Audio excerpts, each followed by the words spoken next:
thought there was no way out. Yeah, I used to be scared of the light, and I was swallowed by doubt. I'd forgotten what freedom was like. Puzzle pieces on the floor, they don't fit in anymore. I'm changing, I'm changing. When they ask you who I am, what I've done and where I've been, there's one thing I want you to say. Tell 'em I'm brave, see it on my face. I am bigger than anything coming my way. It's a new day, now I'm not afraid. So if anyone asks you how I overcame, you can tell 'em I'm brave. Some days I come out on top, and some days I can't catch a break. But when the fire don't stop, I won't wish my troubles away. I've been down and I've been up, but if you look at me now, I'm moving into better, brighter days. Yeah, this hope is here to stay. There's only one thing you can say. Tell 'em I'm brave, see it on my face. I am bigger than anything coming my way. It's a new day, now I'm not afraid. So if anyone asks you how I overcame, you can tell 'em I'm brave.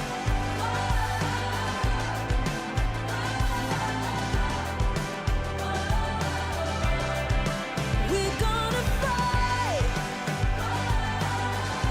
gonna be alright. We're gonna fight together every step of the way. Tell 'em we're brave, see it on our face. We are bigger than anything coming our way. It's a new day, we're not afraid. So if anyone asks you how we overcame, you can tell 'em we're brave.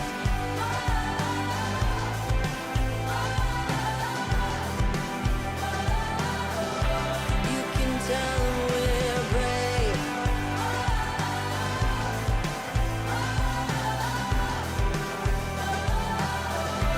You can tell 'em we're brave.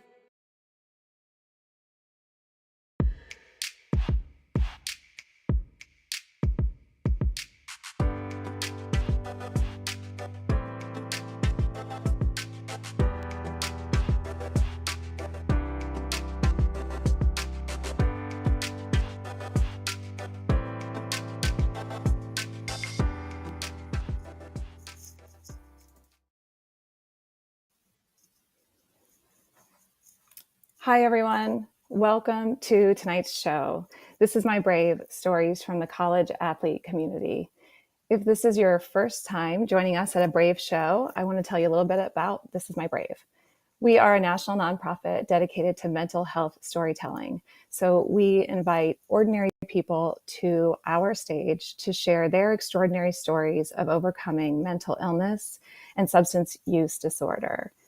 Tonight, we are presenting stories of college athletes.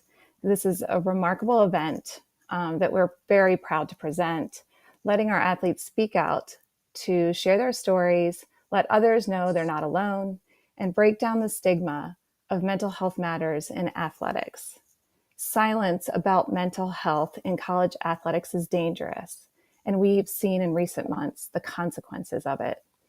It's time to break the silence and get comfortable talking openly about mental health. We're proud to offer this platform to these students tonight for them to share their stories and give hope to others. Stories from the College Athlete Community is presented this evening by the Society of Valued Minds.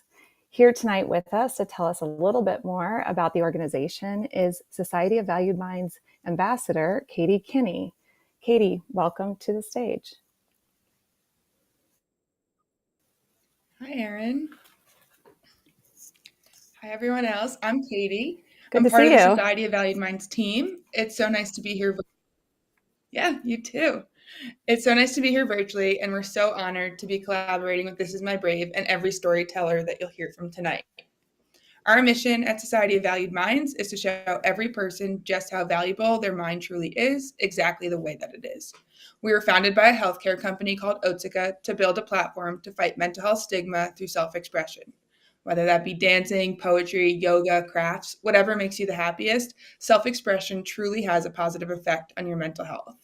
So how do you join us? It's super simple. You just follow us on Instagram at Society of Valued Minds, and then you're in to the society.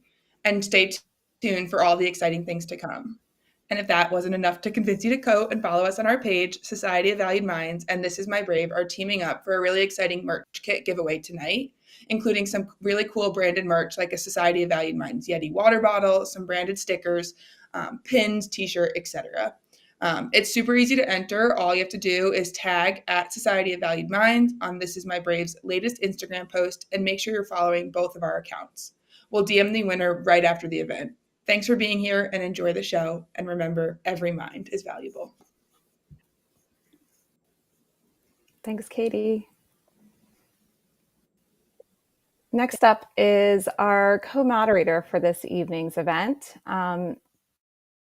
I met this gentleman after seeing his videos on TikTok, actually, and I liked what he was doing. And so I reached out and we started talking, and I thought he'd be a great co-moderator for this event. Lane Ingram is a former D1 athlete. He's a current college basketball coach. He's a blogger. His blog is called At the Right Lane, and he's a host of the podcast, The Reconstructed Man. Please help me welcome Lane to the stage with me tonight. Hello, Hey, Lane. hello. Happy to be here. How we Thanks doing? for being here. Yeah, great. So, Thanks for as I having me. mentioned, I saw you on TikTok. Yeah. You Um, saw me on so TikTok. tell So me yeah, a little bit. and I I hope, mentioned. if people enjoy TikTok. Sorry. Yeah. Tell me a little bit about your college career. I mentioned that you were a D1 athlete. Do you want to give us a little bit of background?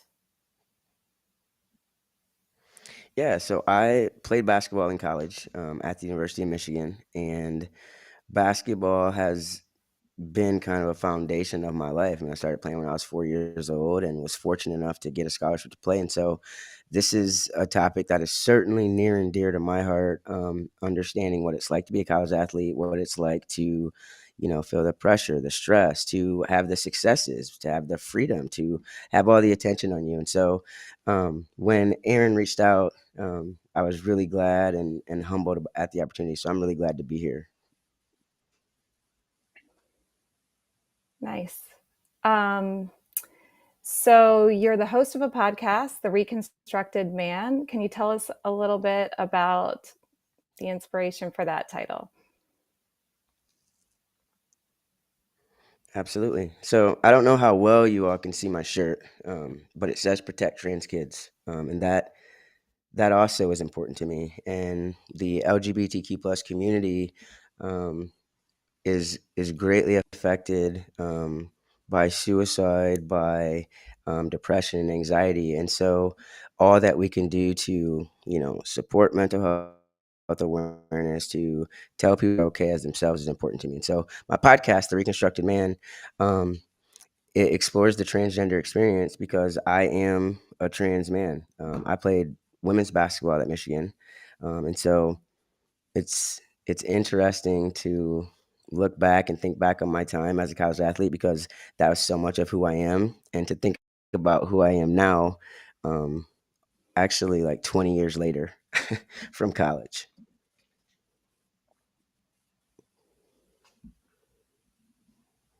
So you played basketball at Michigan, and then you were drafted into the WNBA. Is that right?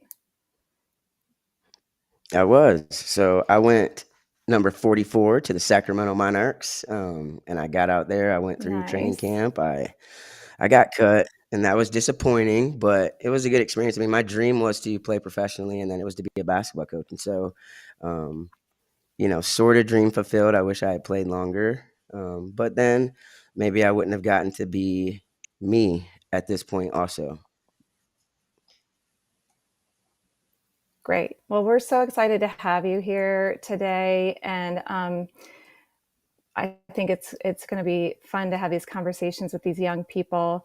I just want to mention tonight that we have partnered to make this show possible. We've partnered with Morgan's Message and with I Love to Watch You Play.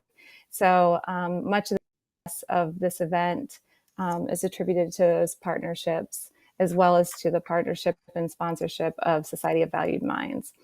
So next up, I want to take a moment to introduce our mental health professional.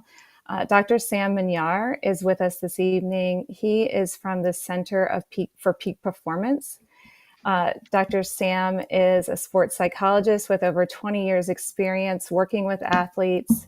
He has worked with athletic teams in the NFL, the NBA, with several organizations within the NCAA. Dr. Sam is the author of a sports parenting column called Ask Dr. Sam, and hosts a sports parenting podcast. Dr. Sam, welcome to our event this evening. It's so good to have you. Thanks for having me. I'm looking forward to it. Dr. Sam, real quick, before we get started, I wanted to ask you, why are you passionate about sports psychology and especially about the mental health of college athletes? I think it's assumed by a lot of people that there's a lot of participating in athletics, and there is. Otherwise, we wouldn't do it. But I think a lot of people are unaware of some of the stressors and pressures that our student athletes face, especially today in 2022. And so I just really feel passionate about raising awareness to what it's like, and it's really an underserved population and an at-risk population. I think it's interesting that you just mentioned that you consider the college athlete population, to be at risk. I don't think that many people would say that. And so can you explain that a little bit more? Sure. Certainly there are health benefits and mental health benefits to participating in sports. What we're starting to find, though, is despite some of those protective barriers, that a lot of student athletes are experiencing stressors higher than their non-athlete peers, and so the data that we're seeing is that student athletes are struggling with mental health challenges at or above the rates of their non-athlete peers. And so you think about the training demands, the balancing school with sports, travel and missing classes, access on social media, and some disgruntled fans, and the pressure to compete and represent your university and yourself and your family, and I could go on and on. And so there are a lot of unique stressors that student athletes face, and that's not to say everybody struggles, but I think a lot more people are struggling than we realize. And I heard you in an interview earlier today. You said something that I thought was really interesting, and that is that college athletes today are training at a level that elite athletes trained at years ago. And that while they have this higher level of intensity in training, and it goes year round now, there's no seasonal sports really, The thing that I thought was interesting that you said was that the stressors that are on our students while they're training at this much, much higher level than somebody who maybe competed 20 years ago, there are also some stressors that exist in today's society that didn't exist for elite athletes back then. Can you talk a little bit? Oh, you also said there was like a lag in, I guess, how we're managing it. So can you talk a little bit about how this creates kind of a pressure situation for our young people? Yeah, sure. So while the training demands have gone up, I don't think our coping skills that we have provided our student athletes have gone up in concert with the training demands. But in addition to that, we're coming out of this global pandemic, and we're starting to realize the effects that had. And in fact, the mental health rates among college student athletes are 1.5 to 2 times higher currently than before the pandemic, and similar rates as to what we saw during the pandemic. So that's the social media piece, and just living in a constant state of distraction and multitasking. And I mean, how many of us have already struggled to not reach for our phone in the 5 minutes we've been on this broadcast? And so it's it's a challenge. And the more distracted you are, the more anxious and depressed you become. And so we really have some unique stressors today in terms of this pandemic, social media, poor sleep, sports specialization at earlier and earlier ages. Parents are getting even more intensive, and so we really owe it to our athletes out there to help them cope at a better way, in better ways.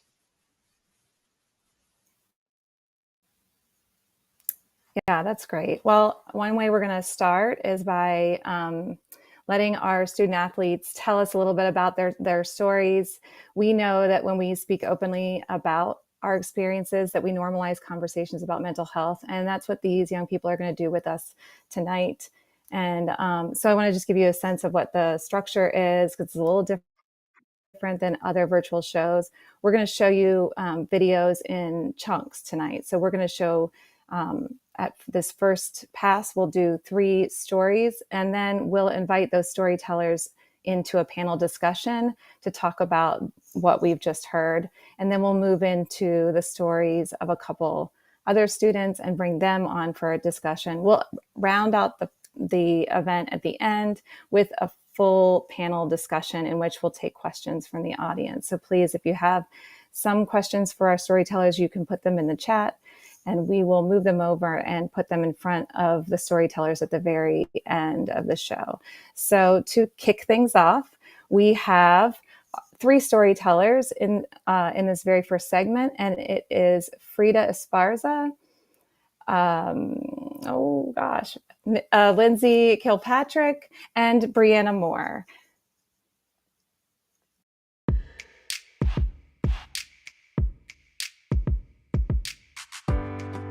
Hi, my name is Frida Esparza, and I'm a gymnast at UCLA. My experience with my mental health has been pretty rocky my whole life, but I started noticing it more my freshman year of college. The months leading up to my first year, I was not able to train my sport because of COVID, so all the distractions I used were taken away, and I was forced to deal with my mental health issues. And once I realized I wasn't in a good space, I decided I was going to use my school's mental health resources once I got there. Coming to school, I had pretty low expectations when it came to how easy and fun it would be.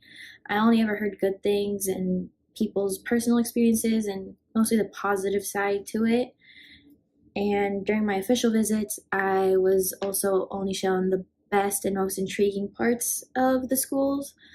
Conversations with student athletes consisted mostly of them explaining that it wasn't all too bad, especially if you had good time management skills and learned how to use the resources we were given. I understand they didn't want to overwhelm any of the recruits with a lot of information or like give them too much anxiety about college. And I was aware that there were some things that were being sugarcoated. My freshman year didn't resemble any of those experiences I heard in any way.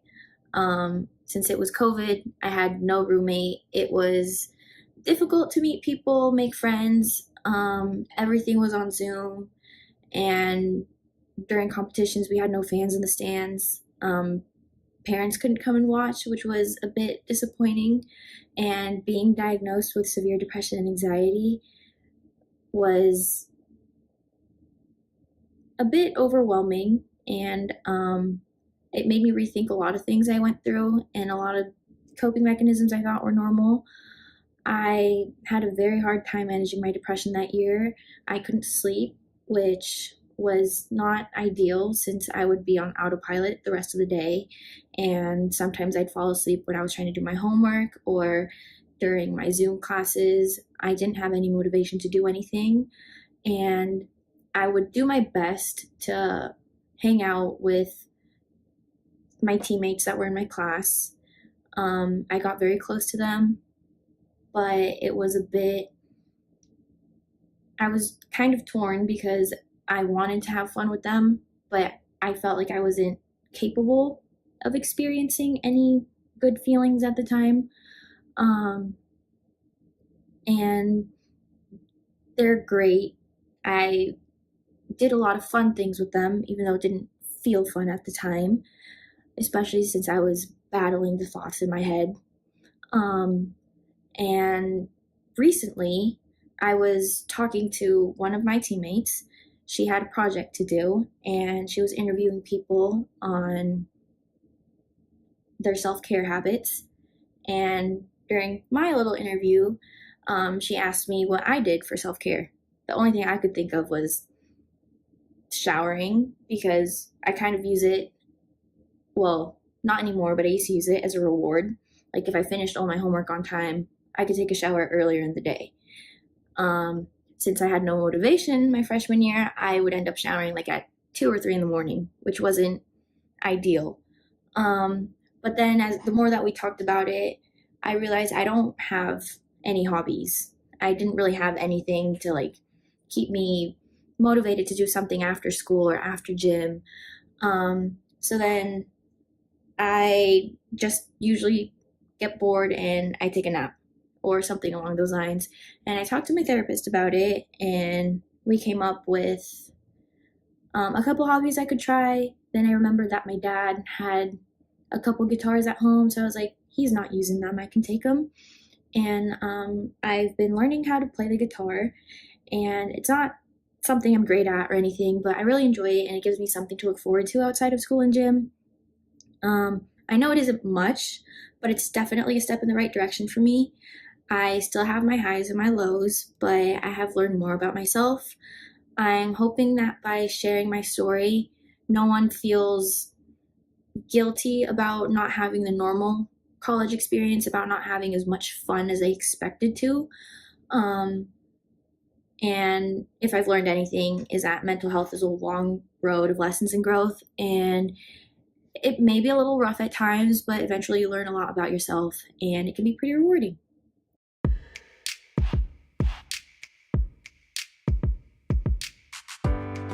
Hi, I'm Brianna Moore, and I will be sharing my piece called I Could Tell You.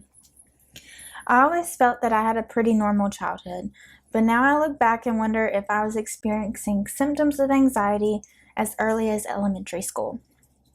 I could tell you about how I always made sure I had my order perfectly memorized before pulling up to a drive-thru, or how I would arrive to school, practice, or any event 30 minutes early to avoid encountering stares of being late, or how I would make sure I used the restroom before the movie to bypass walking in front of anyone. I did all of these things to avoid the feeling of being overwhelmed. None of these precautions could be related to mental illness, right? In fact, these small routines were just the tip of the iceberg. As I graduated high school, I was excited about my future. Like so many others, I was looking forward to college and being a college athlete. Back then, everything seemed normal to me, until it definitely wasn't. I could tell you about when I started college in the midst of COVID and how I was submersed into online learning. As an athlete with a tendency towards perfectionism, I filled my free time with a full-time job and volunteer coaching, along with my studies and workouts. This began to submerge me into a world of weight dropped on my back. I began to have episodes of chest pain, panic, and derealization. I could tell you about the fear that rushed through my veins during these episodes, the vibrations of my hands as they began to tremble uncontrollably, the sound of my heart pounding that I was only able to hear, the air rapidly sweeping in and out of my lungs without strenuous effort, the terror in my eyes as I tried to look fine, because as I would tell you, I am always fine. Whenever I experienced this rush of somatic experiences, it took me hours before I could feel better. I could tell you that during my spring break trip that year, I had a conversation with one of the girls about mental health and anxiety. What she shared about her experience opens my eyes to the cause of my continuous discomfort. She helped me to see that I had lived with anxiety for quite some time, and those episodes were actually panic attacks. So, I began to find temporary ways to manage my panic attacks on my own, and that helped for a while. I could tell you about how earlier last year I faced challenges in moving away from home, and while surrounded by friends at the time, I felt more alone than ever. I could tell you that I also felt imposter syndrome as an athlete, the stress of classes trying to earn a double major, the feeling of loneliness, battling an unknown eating disorder. Combined all of that with rampant anxious thoughts, constant shaking and panicking, that led me to believe that I was not wanted and had no purpose to be here anymore. I could tell you about how I found myself sobbing on the floor of my dorm thinking about how to escape all of the pain and pressure. I will tell you that in that moment I had an epiphany. I had come too far and had so many people in my life that I loved and that I could not leave behind. I knew that following through with suicidal thoughts would be a permanent solution to my problem. I realized I could not go on trying to hold up the weight on my own. I will tell you that I began to push through by seeking help through counseling and medication.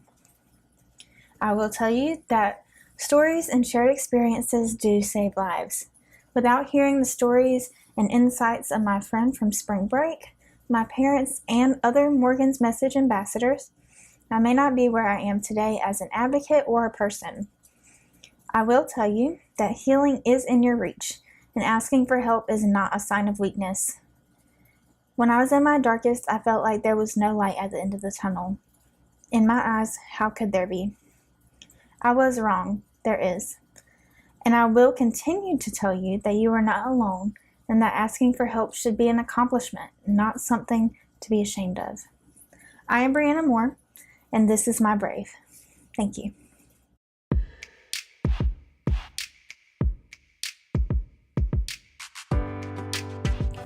Since I was a little girl, I knew I wanted to achieve greatness.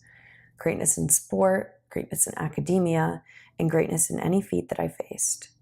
My most desired compliment at a young age was, "You're good at everything." I would hear it but never believe it. At the time, I thought it was because I knew they were exactly right. I was good at a lot of things, but I wasn't great at any one thing. I wasn't the best at anything, a jack of all trades but a master of none. But now I know why I really never believed it. Because there was something I was most definitely not good at: being happy. Honestly, I'd say I was pretty damn good at being miserable. But it would take that little girl years to realize that the thoughts in her brain were not what everyone else was experiencing. As far as I knew as a child, feeling this way, having consuming depressive thoughts at night, was normal, and it was simply not to be discussed. Mental health was taboo. Depression was people who couldn't leave their beds, and anxiety was people who couldn't leave their house. At least that's what the media portrayed. So I just assumed everyone was experiencing what I was. The dark thoughts at night, the tears, the fear, the constant frustration with oneself for not meeting their hyper-realistic expectations. And it was simply not to be discussed. Yet here I am today, a mental health advocate telling you my story. Let me flash back to high school. I went to a highly competitive public school in upstate New York. This was your typical high-pressure high school where everyone was expected to go to a top 50 university, play a varsity sport, be involved in the arts, have a social life, and frankly, have enough money to spend on all these things. Growing up, panic attacks were a common thing among me and some of my friends, so I never really saw the abnormality of it. Mental health wasn't really discussed because just about everyone was feeling the same pressures. It just felt normal, like the normal pressures of life. We all felt like the world was on our shoulders and we were never enough, but could never dare to admit it to one another. I even felt that I had to justify the fact that I wasn't going to an institution that costed upwards of $70,000 a year like my classmates. So when I was asked where I was going to college, I would add to play Division I field hockey at the end to justify my decision to go to UMass Lowell, a school most of them had never heard of before, but an experience I would never take back. Fast forward to sophomore year, I started having depressive thoughts almost every night, and I had no idea what they were. I was terrified to go to bed and would cry myself to sleep. I remembered having feelings like this when I was younger, and was angry with myself for letting my own brain take over my body. I felt like I was self-sabotaging my well-being, like my mind was beating itself up. I kept debating getting help, but I could never go through with it. Then COVID happened. About a month into quarantine, my anxiety was unbearable, and after seeing me have panic attacks from school, I finally told my mom that I needed a therapist. I said it was for my temper on the field because I was too scared to tell her the real reason. So a couple of weeks later, I started therapy. I eventually got on antidepressants and really felt better. I finally felt that I had a grasp on my own brain. Then came COVID spring season. At first, I was ecstatic that we could finally play again after our fall season got postponed. But by March, the online learning, practicing in the freezing cold, and what we would come to learn, the new medication, slowly pushed me back into a deep depression that no one knew about. My love of learning was fading, my love in field hockey was fading, and my love in myself was fading. I was losing myself. But I put on my turfs every day. I brought all the positivity that I had left in my bones to my teammates at practice. But when I got home, I went back into my bed to watch glass wrap up in my comforter, camera off, tears in my eyes. This went on for several weeks until our game versus Cal Berkeley in March 2021 when I hit my breaking point. Prior to the game, I had to tell my academic advisor that I had not submitted an assignment, which I probably hadn't done ever in my history of academics. And this really skyrocketed my anxiety. I was warming up in the game when suddenly I felt a panic attack coming. And it happened in front of everyone, in a place where I didn't think my anxiety could reach me, because it never had before. I made the hardest decision of my life to step away from field hockey and school for a period of time, to change my medication and prioritize my mental health. Professors, teammates, and coaches told me I was so strong, but I felt like the antithesis of this person they were depicting. I was at a crossroads. I could stay home, stop playing, and drop out for the semester until in-person classes resumed, or I could look at the cards I was dealt and try to make the most of the situation. This was when I found Morgan's message and the mental matchup. I cannot begin to express how impactful it was hearing these stories from other student athletes on the podcast. I finally felt like someone understood, and I honestly felt like they were in my head. I ended up returning to campus, finishing out the last couple weeks of season and of classes, and helped bring us to upset Stanford in the last game of the season to send us to the America East tournament. In just under a year of introducing Morgan's message to UML in the fall of 2021, our chapter has become a large support system of well over 50 student athletes. We meet monthly with speakers, have open conversations, and do our part in ending the stigma around mental health. This community is a remarkable support system for athletes as they begin their mental health journey. At times, it has been difficult sharing my experiences with a wide audience, but the impact I have made on how mental health is discussed on my campus and with those around me makes it worth it. Before graduating this spring, I would have multiple student athletes approaching me about my mental health advocacy. Some are thanking me for sharing my story because they thought they were the only ones feeling that way. Others were comforted by my transparency because someone in their lives has mental health struggles, and I helped illustrate what that person might be feeling. But most importantly, I've helped several people get a therapist and start their mental health journey being that support I wish I had earlier in my undergraduate career. As I start the next chapter of my life, no longer a student athlete, I have an opportunity to redefine myself outside of sport. Before the pandemic, this seemed like a terrifying feat, but now I know I'm more than a student and more than an athlete. I'm a daughter, a sister, a friend, a mental health advocate, but most importantly, I'm not perfect, and I never will be. I'm forever grateful for Morgan's message and my team at UMass Lowell for giving me a platform and allowing me to connect with other organizations like This Is My Brave to reach a broader audience and hope others use the story shared by so many student athletes to start their mental health journey with an army behind them. There is no type of person that mental illness can't reach. People of all ages and backgrounds and people that you would never imagine were struggling.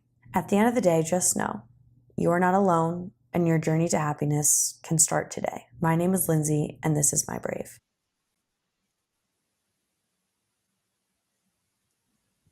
Yes. Wow. Wow. Just incredible. Thank you all. Thank you for your stories. And I just want to say I'm very proud of you. And just piggybacking off of something you said, and I hate when people say piggybacking, but Lindsay, I just want to say, like, you all are more than athletes. I mean, so much more. And I'm glad you said that out loud. And Bree, thinking about what you were going through, I mean, your stories are so similar in that, in the anxiety and how that pressure felt. So the thing I want to ask you both to start, if I could, I want to know, because Lindsay, you said it just felt normal to be under pressure and to be, stressed out. And I just wonder, when you got to feeling better, when you realized like that's not normal, like I'm not in control of myself, like what was it like the first time you felt in control? Lindsay, you go first. How'd you feel? Yeah, I think you hit the nail on the head. I remember just once I like fully got a grasp, obviously there were so many things that got to that to let me get to that point. But I just remember thinking like, wait, people actually go about their day like this? Like I just really felt like the weight was lifted off my shoulders. Um, it's just crazy how much just investing in yourself can really do. And because we don't talk about it, I would have never known.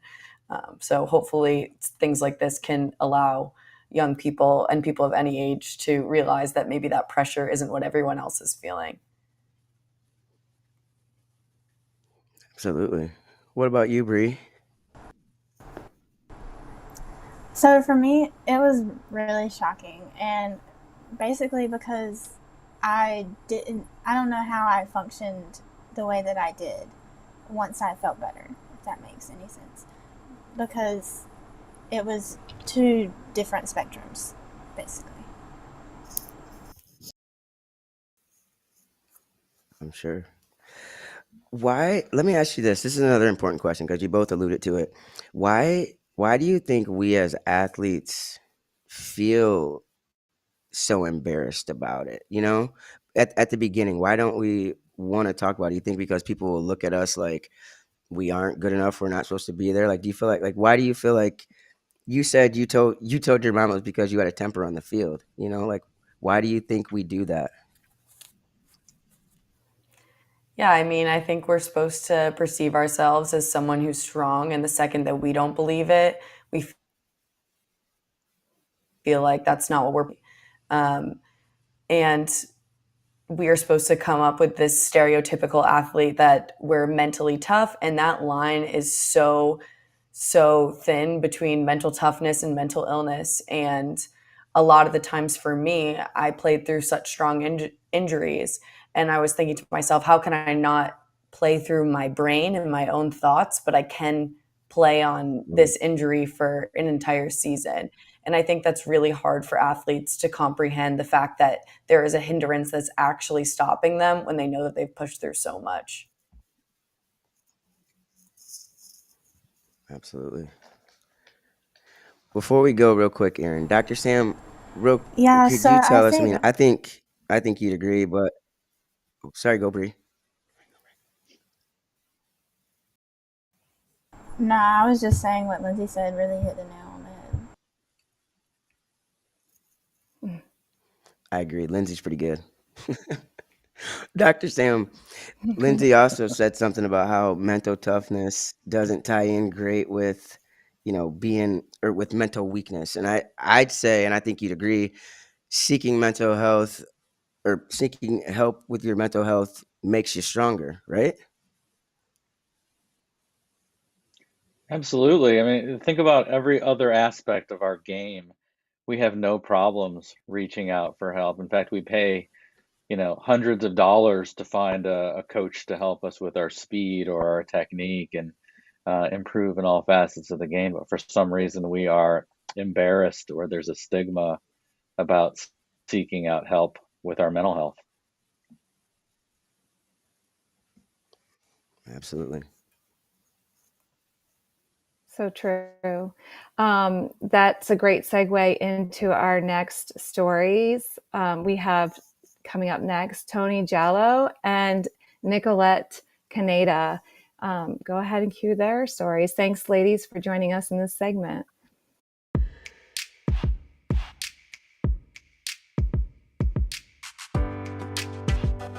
A common goal we all have is to be healthy.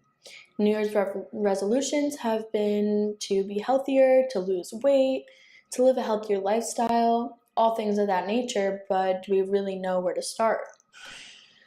Living a healthy lifestyle is different when it comes to everybody based on what we do, what we like to do, what we don't like to do, what foods we like, what foods we don't like. It's very different amongst all people. And I feel sometimes we get a little bit of a different idea that eating healthy equals being healthy.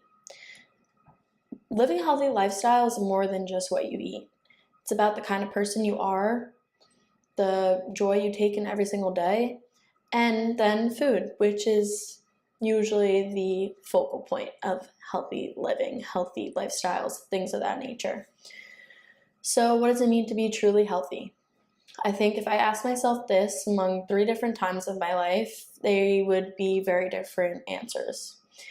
To start, if you asked 10-year-old Nicolette what she thought healthy people eat, what healthy means to her, she would probably say, healthy people eat a lot of fruits and vegetables and run for a really long time. So I thought you eat healthy, you stay fit, you're active, that means you live a healthy lifestyle. Didn't take into account, does this person smoke on the regular? Does this person enjoy their life? No, none of that. Because when I was growing up in school, everyone would always say to be healthy, you have to eat a colorful plate, have a good diet, a well-balanced diet. I'm sure you all remember in our lunchrooms, there were plates that were very colorful with 3 different parts of it. Half of it was full of fruits and veggies, a quarter of it was a type of protein, usually a meat, and then another quarter was a type of carb, rice, bread, potatoes, something like that. And it seemed pretty simple to me. It was easy to understand, easy to follow, and I didn't think twice about it. Then I started competitive soccer. My body started to change and healthy became different. 16-year-old Nicolette would say, healthy people are skinny. They eat fruits and veggies and protein and only eat what's absolutely necessary for their activity level, age, gender. Everything was mathematic to me then. Like every single calorie was tracked and then burned off after eating it in some type of exercise. Running for miles on end with absolutely no goal, just to burn what I had eaten or burn what I was going to eat later. It was impossible to keep up and still enjoy my life. Crazy, I know, but after learning and experiencing what different versions of healthy meant, I kind of got to understand that what I was doing was not right. Living this lifestyle kept me at a whopping 110 pounds. And I don't know if I've mentioned, but I am a high-level athlete and play Division I soccer, and having that be my healthy lifestyle did not treat me very well.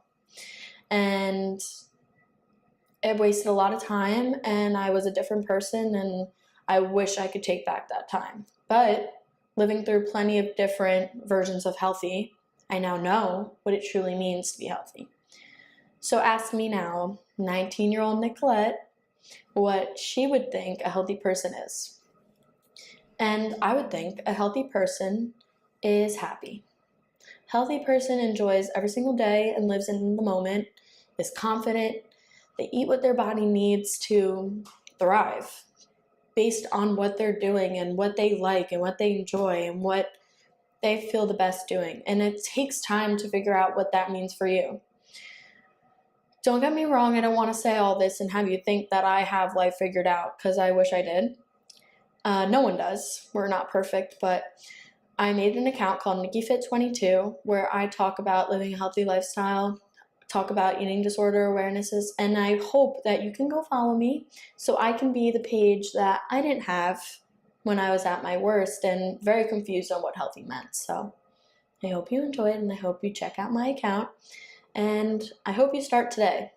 Change your lifestyle, hug the people you love, and start enjoying every minute.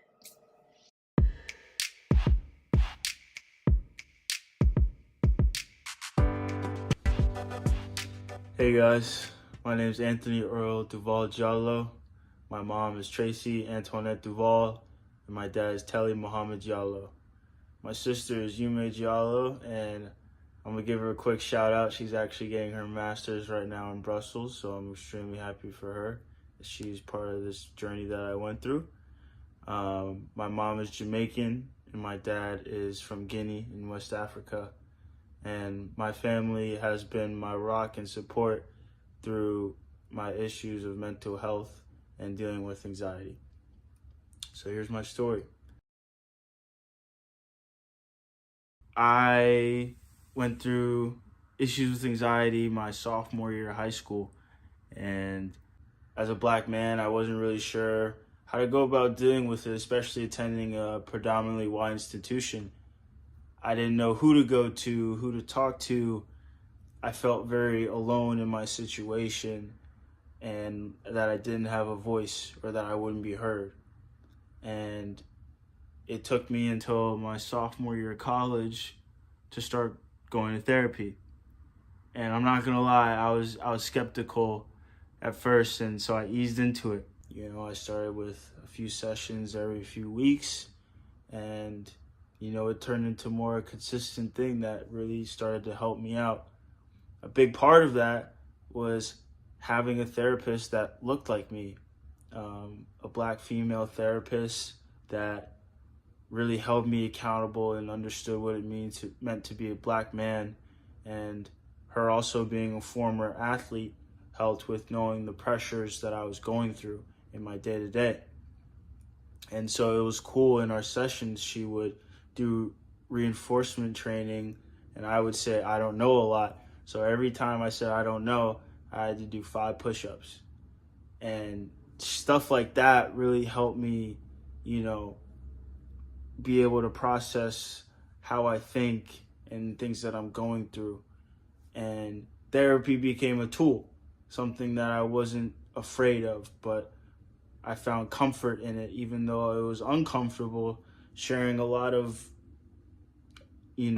things about me to someone I didn't necessarily know. But I'm here to say that understanding you have an issue and going to find the help is important. It is something that black men should find more comfort in, and understand that things may not be okay and that a little support is all right, And in doing that, you find out about yourself. You find out what makes you unique, what makes you strong, beautiful, powerful. And in those things, you can pursue who and what you are and what you want to be and what you stand for. And understanding your mental health and being comfortable with it will in turn project, and your love will shine brighter. Your goals will be more achievable. So I'm here to say that invest in yourself, in what makes you unique. Embrace your problems with open arms, and be ready to dive into those issues and become better for it. I appreciate you guys listening. Peace. Have a good one.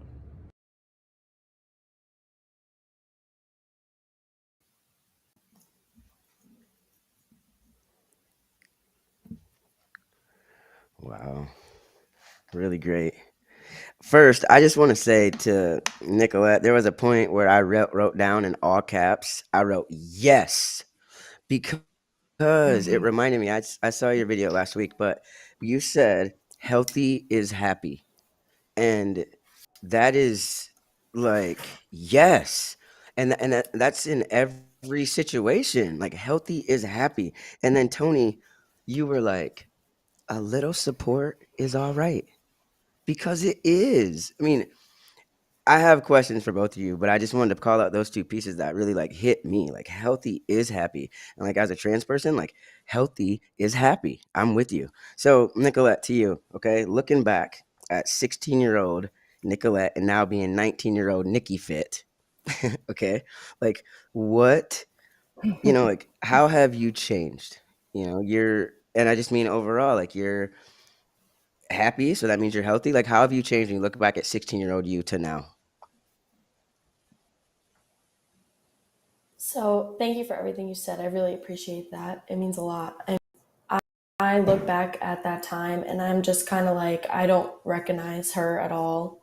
And I think having that experience holds me accountable today to be a better sister, a better daughter, a better teammate, a better friend, because I lost a lot of time there. I mean, I did a lot of things. I was still active. I was still with my friends, talking to my friends, but similar to Brianna from before, it's like things kind of just passed and I didn't realize. So I wasn't really present. And now today, I still struggle a bit. I mean, we all do, but I know that, I can never get back to that again. It's like my motivation to keep going every single day is like another opportunity. And every day is a new beginning, as, cliche as that might be. It is true.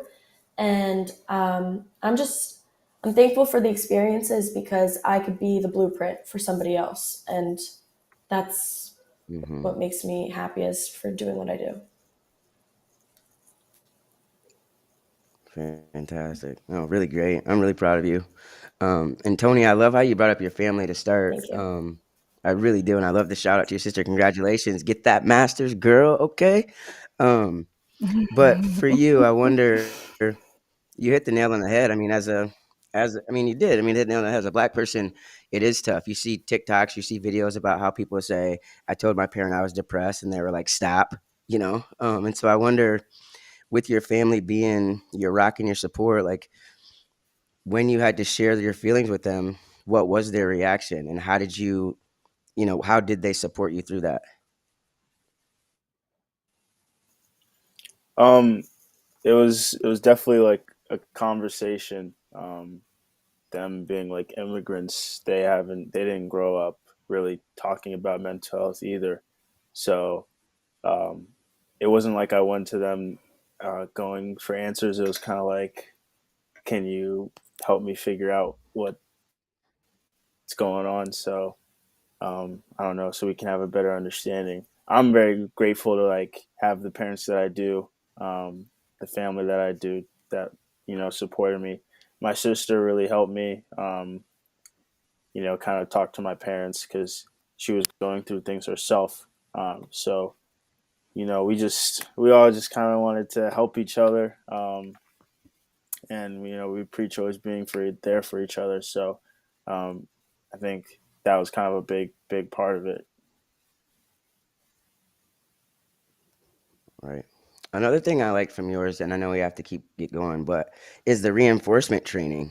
And Dr. Sam, I wonder, have you heard of that? I'm like thinking, I'm gonna make my wife do that or something. Kidding. Okay, but what do you know about the reinforcement training? I don't think I've ever asked any of my clients to do push-ups and in therapy, but who knows? Maybe I'll try it. I love it. Awesome. Well, thank you Yeah, both. That was it worked for really, really me. great. I mean, So I I just feel think, so proud of both of you. thank you. So great, you guys. All right. Well, we'll have a chance to talk to both of you again at the end. But next, we want to hear from Kelsey Goldring and Andrew Delaney.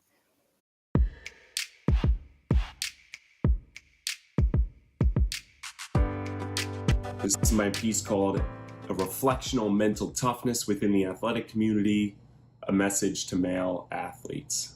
So here we go. If you've ever moved across states, visited a new town, or gone to a new school, you might be familiar with what is called a cultural dialect. Cultural dialect is a form of a language that is spoken in a certain region by a certain group. Two groups of people in the US could speak what is by definition the English language. However, the same word can mean different things in the different situations in which those groups often experience. If you're not originally from this region or group or lack experience within their familiar environment, you might encounter some misconception. And misconceptions have the potential to be disastrous. For example, I am an athlete. I play college basketball. College basketball is extremely competitive. And let it be known that I'm someone who loves competition. I wholeheartedly believe that competition can bring out the best in people, build incredible relationships, and produce amazing results. And on the college basketball court, you might hear me talk a whole lot of smack. I'll say things so fiery and extreme that someone unfamiliar with sports culture probably question my psychological health. And these things would be absolutely inappropriate for me to say in public conversation, at dinner with my family, or around children. If I told a group of children at an elementary school what I tell my defender in a one-on-one battle in the post, I'd have a mob of parents after me. And this is because competitive language is uniquely understood and acceptable in competitive environments. It's relative to situation, time, and place. So in light of competitive language, what's the deal with this word mental toughness? A word that's been tossed around from the athletic community to the military, in schools, and even in social relationships and dating, especially by men. What does it even mean? Well, to an athlete, mental toughness could typically mean aggression, emotional suppression, action without reflection, and an embrace of pain. Is this wrong or bad? I would say no, not entirely. There's something that exists on the basketball court and in sports called entering a state of flow, or getting in the zone. And when you're in the zone, you're typically operating at a heart rate of 170, getting fouled, diving on the floor for loose balls, taking charges, reacting to defenses, and performing play calls without any thought. It's all based on natural instinct, mindless, like dancing. I'm all for this version, this dialect of mental toughness and its advantages on the court. Off the court, however, I've come to realize that mental toughness looks different. With family and friends, in social relationships and dating, and even in dealing with yourself, mental toughness has little to do with the emotional masking which conditions an athlete to play through a high ankle sprain or dive on the floor for a loose ball, and more about emotional control, which sustains an athlete to prevent burnout when on the road mid-season, who's short on rest, with papers that are due, dealing with the lack of understanding from a professor, with little time for relationships and the overall management of focus between the last game, the next game, and how he or she can perform better in his or her role on the court. Mental toughness off the court has nothing to do with aggression, emotional suppression, action without reflection, and an embrace of pain. It's instead patience, vulnerability, generosity, humility, encouragement, and support. It's a state of calmness and composure. It's understanding that when you're in a calm state, you're much more reliable and trusted because your decision-making isn't going to be influenced by that emotional thing you're feeling right now of aggression or anxiety, which is really only temporary. It's understanding that competitive aggression might be valuable when you lift, practice, or work, But it's not going to be effective when you get home one night from a road game at 2 a.m. and you're exhausted and you might experience some form of anxiety from the pressures of being a student athlete. Aggression is the wrong response. The response to anxiety is not trying to fight it with physical prowess, suppressing emotions, blind certainty, or confident ignorance. The correct response to anxiety is balance and control. It's a reflection on your emotions, identifying stressors and removing toxic environments or things that are distracting that you might have been doing that cause you to feel anxious. On the court, the most effective leaders are those who play the hardest, dogging out on defense. Off the court, the most effective leaders are those who are the most calm, empathetic, and vulnerable. Those who ask for help and generously give and lead by example, who courageously go first, continue to show up, and who patiently endure. We've experienced a cultural misconception between dialects within the athletic community. Mental toughness on the court embraces the natural instinct of competitive aggression, while mental toughness off the court disciplines human nature and holds it under voluntary control.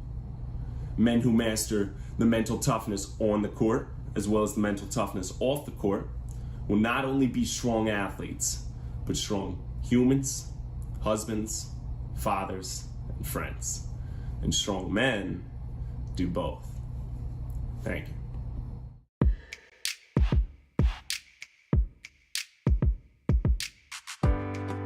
Hi, my name is Kelsey Goldring, and I'm a former Division I soccer player at Quinnipiac University. I struggled with mental health for a while as an athlete, but only recently became comfortable sharing my story.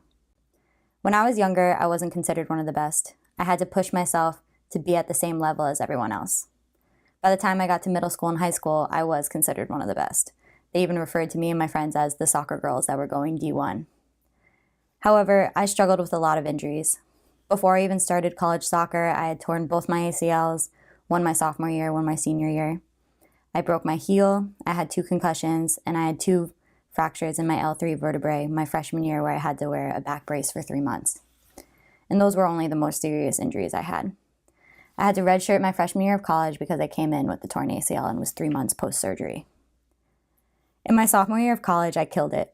I was the leading goal scorer on the team. I was named COMAC Rookie of the Year and ECAC Rookie of the Year. From there, I had expectations to me, and my coaches made that very clear to me. But I then had my own expectations for myself. I had the mindset that I had to be the best in every aspect. I had to have the most goals, I had to have the best fitness, lift the most weight, be the fastest, and so on. I pushed my body to its limit, and even past its limit, where I ended up getting 3 more knee surgeries and an ankle surgery. I felt alone and unable to talk to anyone about what was going through my mind. I didn't want to show my coaches because I didn't want them to think I was weak mentally and that I couldn't play. I couldn't talk to my teammates because I was already getting playing time. I was captain for 2.5 years, and most of the time I was a starter. I didn't want to be inconsiderate towards them.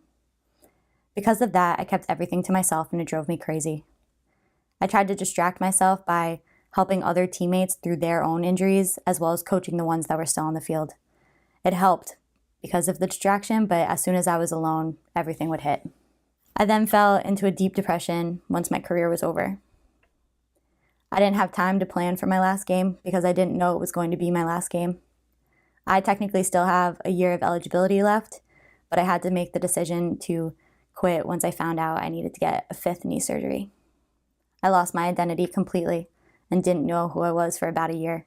It would feel as though something heavy was sitting on my chest. My breathing would be really slow, but I was also working so hard to get air in and out. I would cry randomly without warning, and I was just exhausted all the times.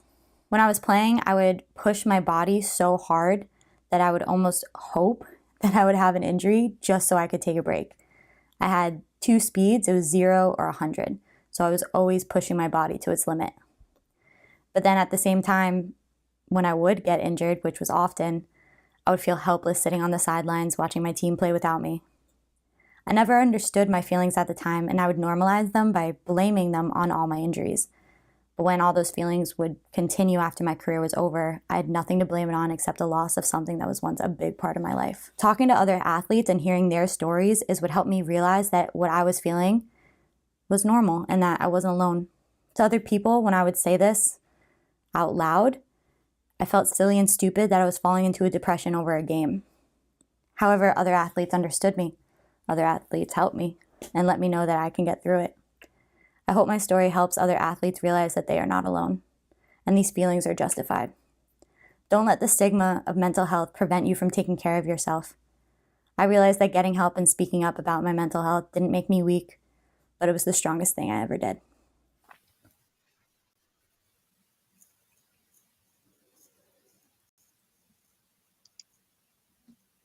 Wow, I agree. It really was. I want to go to Andrew real quick. But Kelsey, wow, yours ended on such a great note. Wow. Um, Andrew, you are hilarious also. And I just mean that in you you're a competitor. And I'm a competitor too, so I could feel that, you know? And and the reason why I'm saying that's because one of my things I say is everything is a competition. And I know that you feel like that because I've got that from your video.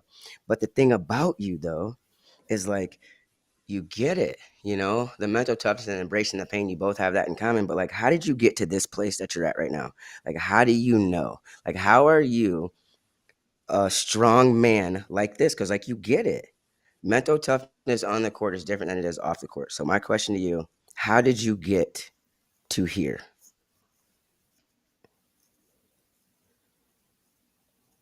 Yeah, no, I appreciate that. And yeah, no, I definitely love competition. And, especially just being on a men's basketball team, the basketball court is the type of environment where you're mentally tough, like that version, right? But like, I just think, when you're dealing with social relationships or you're on the bus ride home or you're dealing with your family, there's just none of that skill set or that mentality applies to that situation. And I think it's just a completely different like dialect of mental toughness.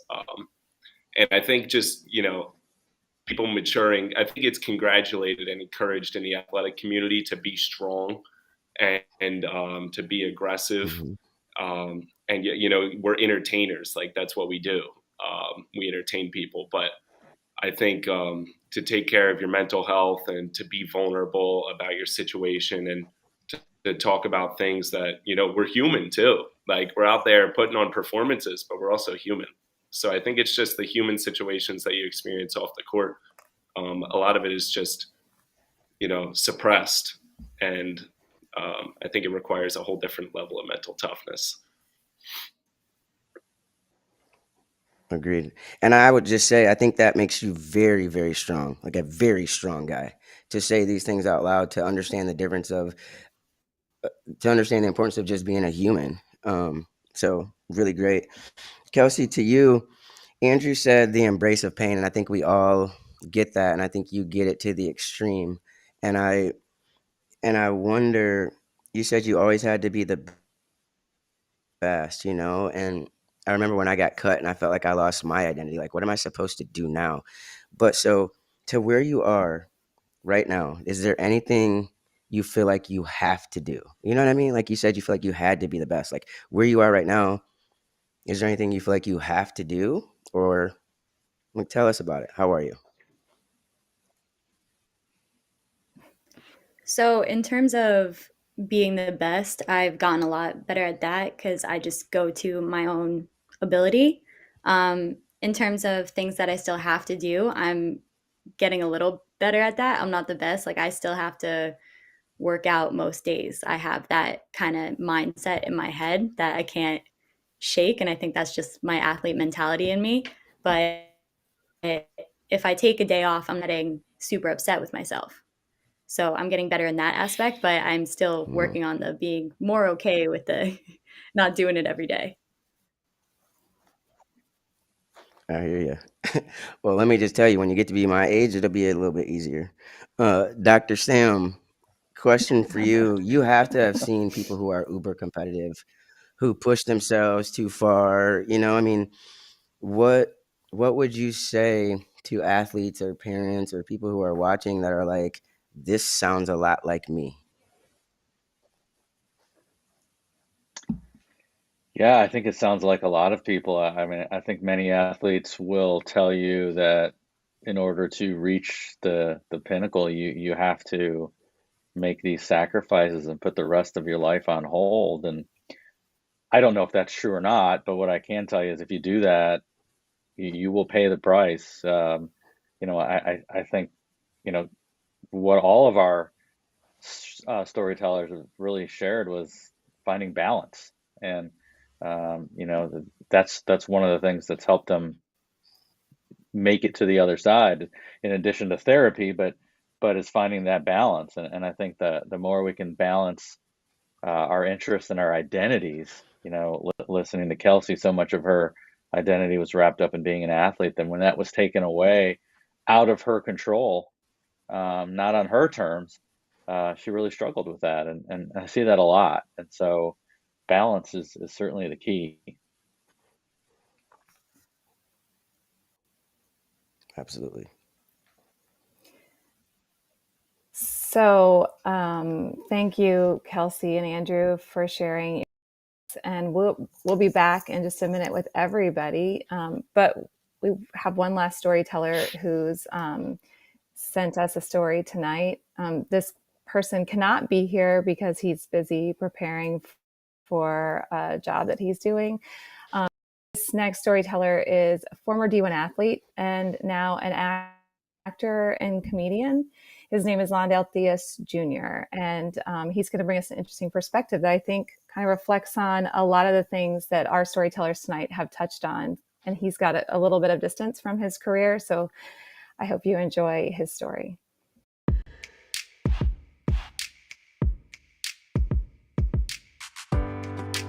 Hey, what's up? My name is Londell Theus Jr., and I'm an actor and comedian in Los Angeles. Been in film, TV, commercials, and doing a lot of stand-up comedy. But before that life, I was a Division I college basketball player. So I just want to share my story with you real quick, just to tell you how that journey was, that transformation, what led to that, and how it impacted me as a person. So growing up as a kid, I wanted to be in the NBA.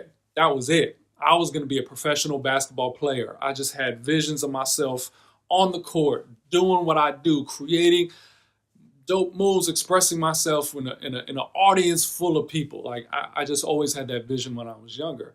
And it also didn't come out of nowhere. So my uncle, Reggie Theus, he played in the NBA for, I think, 13 years, and he was an NBA All-Star. So I already had that in the family. My dad played college basketball, got drafted by the Clippers when they were with San Diego into the NBA, but he tore his ACL. So he never got a chance to play.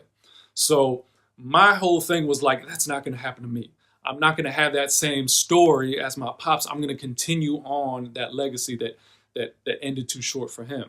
So basketball was a thing that I felt a lot of love and passion for, but especially as we got into later on in high school and trying to get a scholarship and trying to play Division I basketball, that love and passion got mixed with competition, pressure. I need to be better. I need to make it. I'm not good enough yet.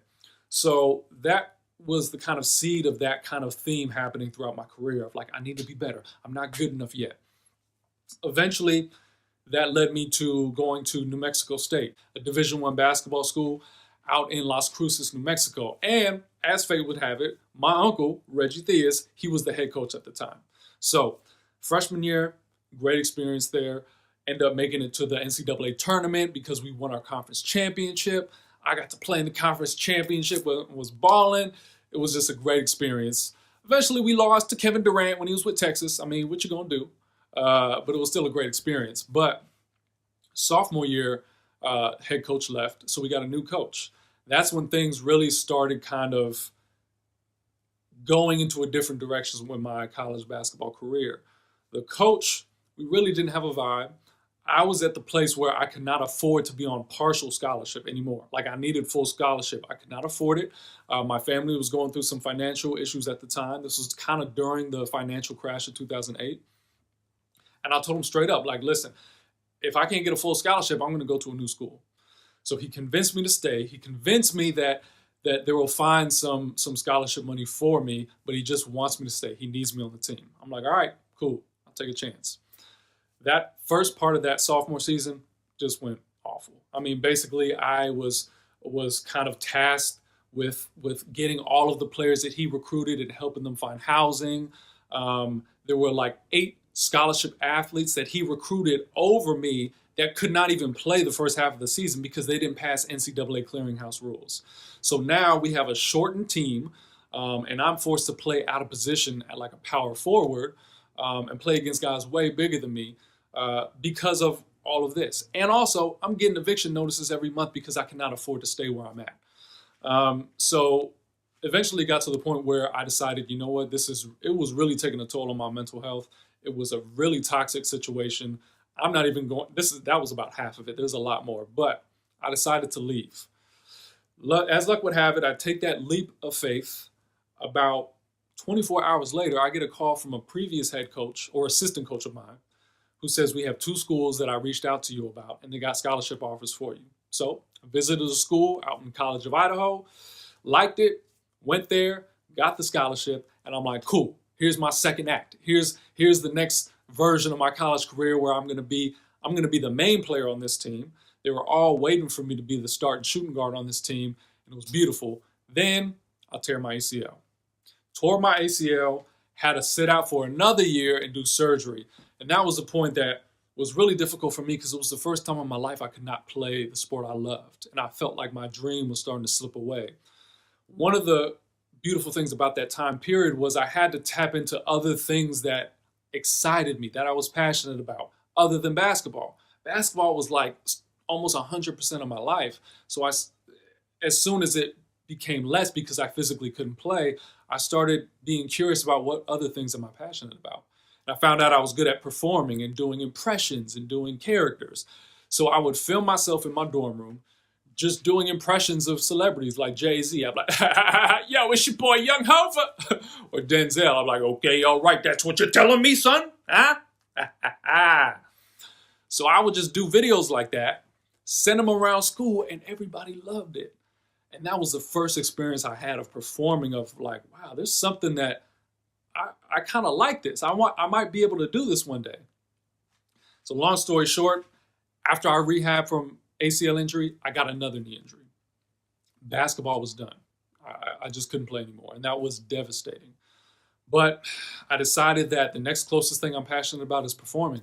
So I decided to leave that school, come back to LA, change my major to theater, go to Cal State Long Beach, and just dedicate my life to performing and learning that craft, and to see, can I ever replace my love and passion for basketball with something else? Eventually, all the skills I got from being an athlete translated to this. So it made me a better actor and a better artist and a better performer with all the discipline and skills I learned from being a college athlete. But the biggest thing too is I learned to understand that I had to find value in other things besides what I was seen of as a basketball player. So I connected my worth with how good I was or how well the team was doing, you know? So if we were losing or if I wasn't playing well, I wasn't worth anything, right? So as I got into that space of being an actor, being a performer, I got to learn to disassociate those things of, you know, I am not just my success as a basketball player or even my success as an artist. I have other things that I can bring to the table and contribute and have value as a person. So whether it's making people laugh, whether it's just expressing myself creatively, whether it's finding new different hobbies and talents that I have, I found once basketball was out of the picture, I was actually able to round myself out more as a person. And if I were going to look back at that journey, I would probably prioritize some of those things more. Find time to find different interests other than the sport I'm playing. Find time to find different things about myself that are not connected to basketball that I feel excited about, that I feel that I have value with, to kind of round that out emotionally, because there was some difficult times psychologically going through that athlete experience when everything is kind of attached to being an athlete and being a successful athlete. And if that doesn't happen, then who are you? So also, as fate would have it, when that dream was taken away, when that basketball dream was taken away and I couldn't play anymore because of the injury, I became an actor. One of the first gigs that I got as an actor was being in 2 commercials. One State Farm commercial with Chris Paul, another Foot Locker commercial with Dwight Howard. So I literally got to be paid playing with some of the greatest players in the game, playing basketball, and being in a commercial that ran nationally. So that dream that I had as a little kid still came to fruition. It just came in a different way that I never would have expected. So I'd encourage everybody to always understand that sometimes the biggest setback can be the biggest blessing if you have that perspective on it, if you have that awareness of it. You never know where life is going to lead you. So just be open and find meaning to who you are, what you want to do, and how you feel about yourself as a person outside of just being a college athlete. Those are some of the things that I really ran with and that really affected me. All right. So thank you for listening to this story. I hope you all have a great event and a great time. I'm wishing you all love and respect. Peace.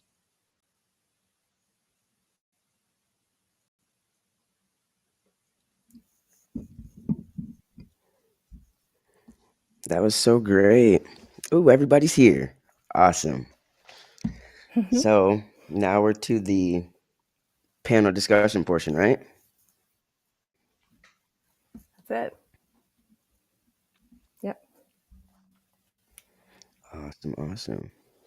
Well, I have some questions that we have for our awesome student athletes, and I think I'll start with Lindsay and Nicolette. Actually, I'm wondering, as I was thinking about what you're talking about, I wonder if you can tell everybody just kind of overview, overall, overarching, what helps you right now to stay positive and healthy? To the point you're at now, what helps you stay positive and healthy into the future? Nicolette, you go first. So I I talked about mean, it a little Lindsay, bit sorry. before. Just just Nicolette. Is that okay? Go Oh, ahead. no, go. I'm gonna continue. Okay. So I was talking about it a little bit before, just like kind of preventing that from happening again. I also really got from, bringing that home and bringing those experiences around my sister, who is an awesome athlete herself. I just want to be a prime example for her. She's my best friend, so little shout out to her. But that's really my driving force, is to just be a great example for her and for whoever looks up to me. I have a lot of younger cousins, and to be a good example for my teammates and just keep going and use the support around me, to not be afraid to talk about things when, it kind of becomes too much. Like I said, I still struggle sometimes. We all do. But being vulnerable, I really have learned that, like, talking through things has made me understand things that I'm going through a little bit more myself, where I can help someone, and in helping them, I'm helping myself. So that's really how I stay healthy and happy. Yeah, Absolutely. I would say What about you? similarly. I do a lot of mental health advocacy, and when I'm down, or like even just now, I just moved to Chicago and have been delaying getting a therapist. And like, I can't practice as I preach if I'm not gonna follow through on these things. So it does kind of keep me accountable of like the people that I've helped, and like being an example for them. But at the same time, I do think that in health advocacy, a lot of the times, like, the story ends so positively. And like Nicolette said, like, we still struggle every day. And I think I struggle sometimes with hearing these stories just have happy endings of there was a light at the end of the tunnel and there's a solution. Like, your mental health is going to ebb and flow. And that first time when it ebbs and flows and scares the crap out of you, like, you need to hear those stories that people are still going through these things every day. And like, you're going to have new experiences that are going to trigger different things. And it's having those coping mechanisms, and also telling the people that you're close with, like, what are signs that you're not doing well. I have had so many people now that they're like, I know you're not doing okay. They know, no matter how many times I try to mask it. But I do think it's important that it's an ever-changing process. Medication you're on now might not be medication you want to be on later, and you might not want to be on medication later. You might not be on medication now. You might need to get on medication later. Your therapist could change. You could have different relationships. Like, it's very important that we like emphasize to people starting this journey that there's not like one solid solution.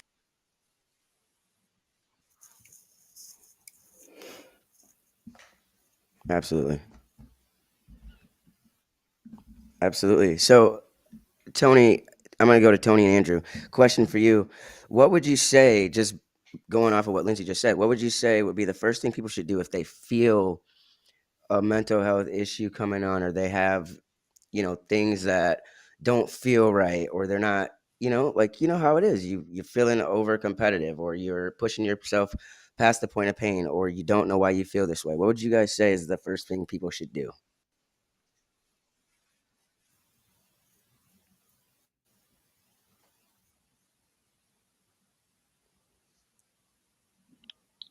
I could start it off. So I would say just opening the conversation. Oh wait, hold on. You got it? Okay, so yeah, I would say just opening the conversation. For me as an athlete, you got your teammate, you got your coaches. Even I come from a basketball family, so it's for me. I've kind of found it good to get away from all of that a little bit. I have a friend who I go to school with who is a nurse who doesn't know anything about basketball or anything about student athlete culture, and I think it's good for me to just have conversations with her that totally takes me away from the game and just the lifestyle and the social media and the press and just all of it. And it kind of gives me perspective. So I'd say if you have to take a step out of your day to day environment, different perspectives and just a diversity of thought can really help you out.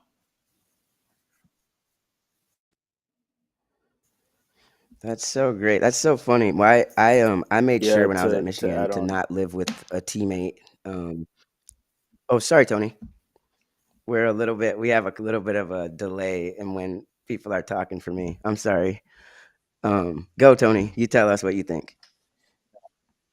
Yeah, I was just gonna add, like, oftentimes it's a big part of it is in your environment.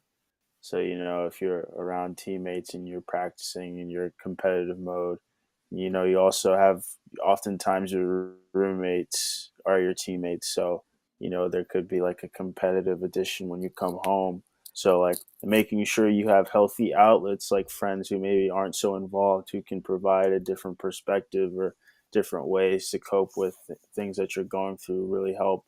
Like, not speaking to someone that's always in it, just so you can get a different mindset, you know, something to help you out, some balance. Yeah. Awesome. Awesome. I agree.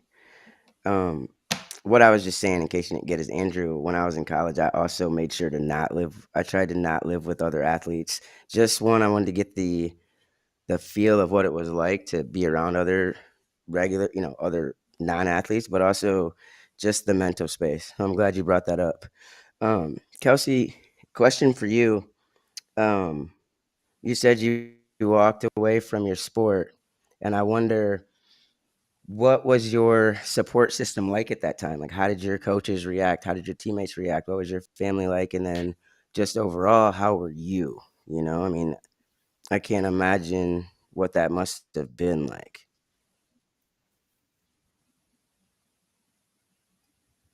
Yeah, so it was definitely a difficult decision, and my family was so supportive. They just wanted me to do what was best for me.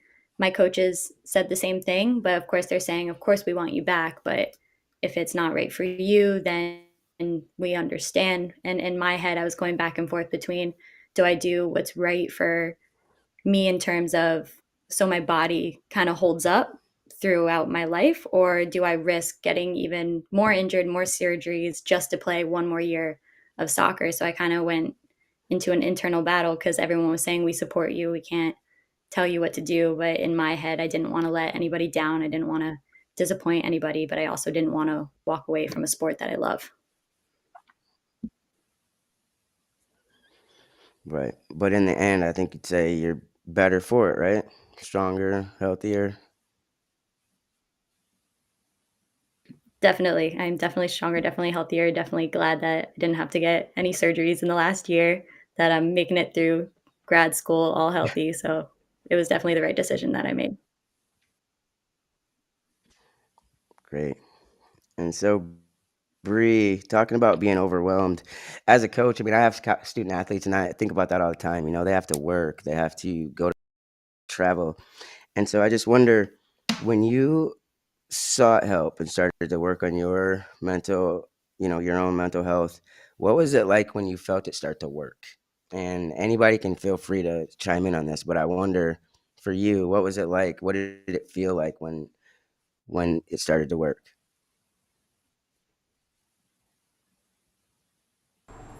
So when it started to work for me, like I said before, it was a completely different shift in a mindset. So I went from being overwhelmed to having rampant thoughts all the time to not having no thoughts but letting them simmer down. And that really helped me because I was to the point where if I keep on thinking like this, like something bad would happen. But thankfully, since I sought help, like it was a completely different shift. I became, as Nicolette said, happier, which in turn made me a lot healthier as a human. And I'm very thankful for the complete shift I did have.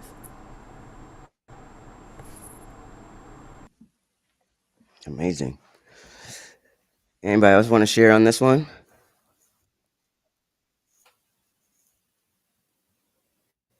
I'll just add that If people not, I'm going to go around to me Dr. noticed Sam. once Okay, everything was go. going well. Oh, sorry. I was gonna say, like, once people I'd been away from for a little bit, and then once they saw me after like a couple months into going to therapy, they were like, "You're the happiest person ever. I've never seen you like this." So that was really rewarding because it was a feasible measure of progress. That's awesome. That's so great. And it had to have made you feel like, I wonder what was I like before? People can just notice this right away. So that's awesome. Dr. Sam, all I was gonna ask you is, every time I talk to college kids or like kids who have their stuff together, like I'm always so impressed and so proud. I'm just like, geez. And so I just ask you overall, like, what are you thinking after this hour and a half about these student athletes and their stories and their resilience and I mean, what do you think about all of this?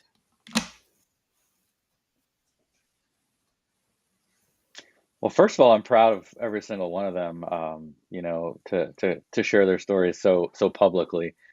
Um, I also think there's a lot of people watching and who will watch this that will relate to you and realize that they're not alone and they're not unique. And most importantly, I think what I'm